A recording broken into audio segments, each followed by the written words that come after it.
ফ্রান্সের পার্লামেন্ট নির্বাচনের প্রথম পর্বে ভরাডুবি হল প্রেসিডেন্ট ইমানুয়েল ম্যাক্রোর মধ্যপন্থী দল এনসেম্বল অ্যালায়েন্স। কট্টর ডানপন্থী মেরিন লে পেনে ন্যাশনাল র্যালি বিজয়ী বিক্ষোভ হয়েছে প্যারিসে। দ্বিতীয় পর্বে ডানপন্থীদের বয়কটের আহ্বান জানিয়েছেন প্রধানমন্ত্রী গ্যাব্রিয়েল আত্তাল। আগাম পার্লামেন্ট নির্বাচনের প্রথম পর্বে জয় নিশ্চিত হলে রাজধানী প্যারিসের রাজপথে উৎসবে মাতেন অভিবাসী ও মুসলিম বিদ্বেষী ন্যাশনাল র্যালির সমর্থকরা। বুথ ফেরত জরিপে 33.2% ভোট পেয়েছে ন্যাশনাল র্যালি। 28.1% ভোটে দ্বিতীয় অবস্থানে কট্টর বামপন্থী জোট নিউ পপুলার ফ্রন্ট। 21% ভোট নিয়ে ক্ষমতাসীন এনসেম্বল অ্যালায়েন্সের অবস্থান তৃতীয়।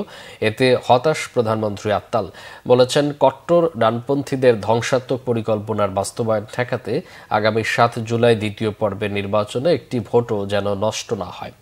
কট্টর ডানপন্থীদের প্রথমবার ক্ষমতায় যাওয়ার রাস্তা তৈরি হওয়ায় প্যারিসে বিক্ষোভ মিছিল করেছে বাম ও মধ্যপন্থীরা।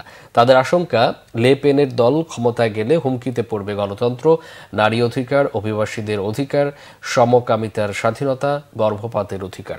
পিছিয়ে পড়বে দেশ। দুরবস্থার দিকে এগোবে অর্থনীতি। জরিপ বলছে 577 আসনের জাতীয় পরিষদে 280টি আসন পেতে পারে ন্যাশনাল র্যালি, যেখানে নিরঙ্কুশ সংখ্যাগরিষ্ঠতার জন্য প্রয়োজন ন্যূনতম 289টি আসন।